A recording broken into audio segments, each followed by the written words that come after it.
Bonjour, nous verrons dans le cas de cette vidéo comment repérer le problème de management et ses conséquences, identifier les causes du problème de management, proposer des solutions pertinentes envisageables pour remédier à ce problème.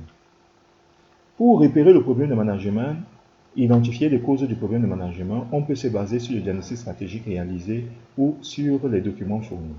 Pour repérer le problème de management et ses conséquences, voici des exemples de questions qui pourront vous être posées. Repérer, identifier, expliquer le problème de management auquel est confrontée l'organisation. Le problème de management est un problème auquel est confrontée l'organisation. Ce sont ses difficultés, ses besoins.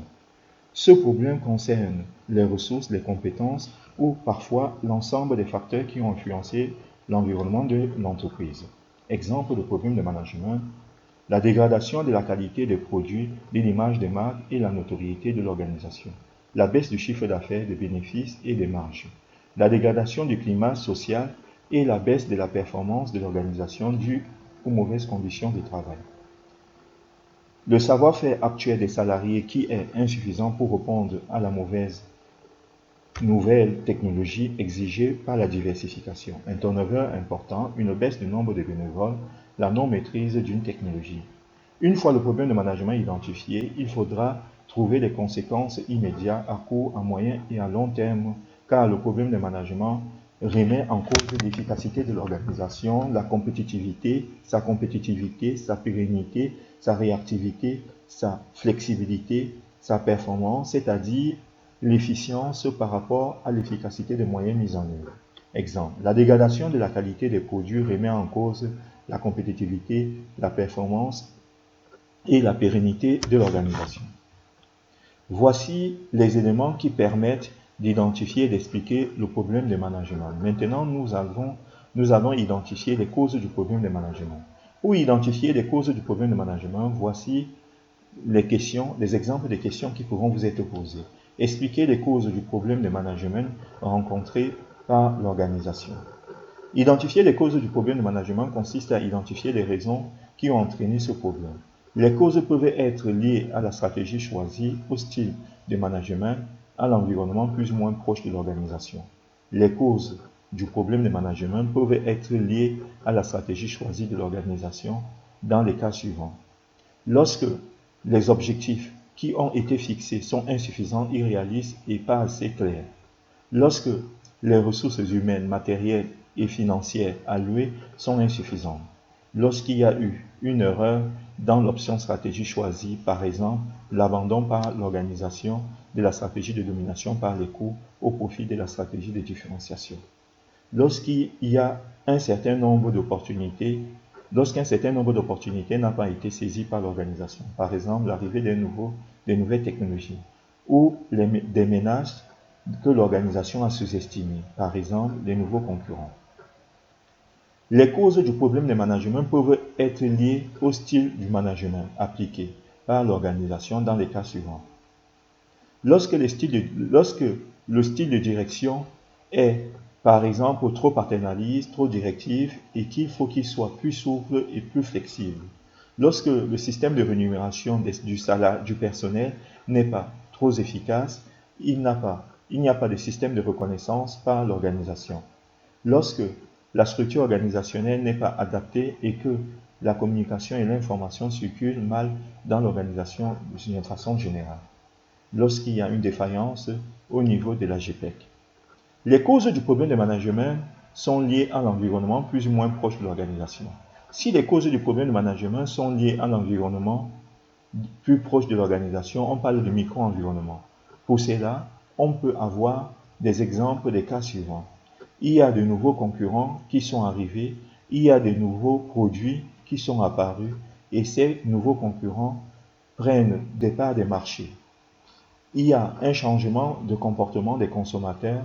Les consommateurs consomment moins et on peut, par exemple, penser à la grande distribution où les consommateurs cherchent à consommer dans des lieux plus petits, plus atypiques.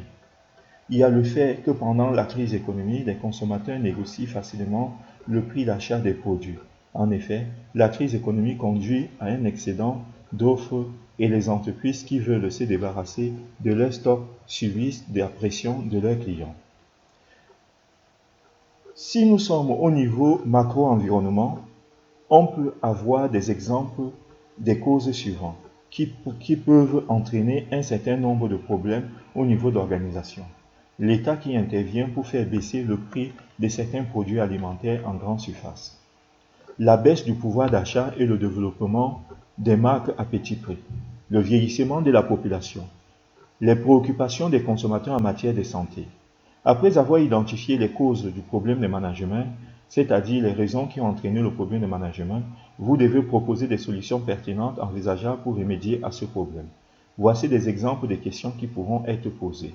Présentez les solutions envisageables pour remédier à ce problème. Repérez les solutions envisageables au niveau du système d'information et montrer qu'elles participent à la performance de l'organisation.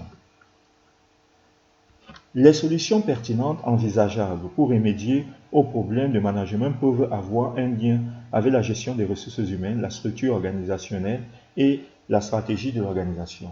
Au niveau de la gestion des ressources humaines, on pourra proposer des solutions suivantes. La mise en place d'un nouveau style de management plus efficace, plus flexible, plus approprié, plus souple, qui permet au personnel d'être plus participatif et une décentralisation des pouvoirs. La mise en place d'un enrichissement du système de rétribution par une rétribution plus individuelle qui n'est pas basée sur une rémunération fixe mais variable, c'est-à-dire un meilleur système de reconnaissance et de récompense des salariés. La mise en place d'une gestion prévisionnelle des emplois et des compétences pour anticiper les départs à la retraite future qui concernent un nombre important de salariés et de programmer des formations qui permettront de maintenir le niveau de compétences des salariés. Plus d'adaptabilité et plus de flexibilité au niveau de gestion des ressources humaines. La mise en place d'un management qui veille à mieux satisfaire les besoins de reconnaissance, d'épanouissement et d'appartenance des salariés, grâce à un nombre de dispositifs pour reconnaître les investissements des salariés. Une augmentation des salaires, des primes, l'amélioration des conditions de travail, les formations, l'amélioration des promotions et des encouragements. L'organisation doit évoluer son style de direction vers un style plus collaboratif, voire participatif. Doit investir dans les outils de production pour le moderniser et ainsi limiter la pénibilité au travail. Elle doit partager les valeurs communes de la culture d'entreprise et elle doit améliorer la sécurité et l'ergonomie des postes de travail.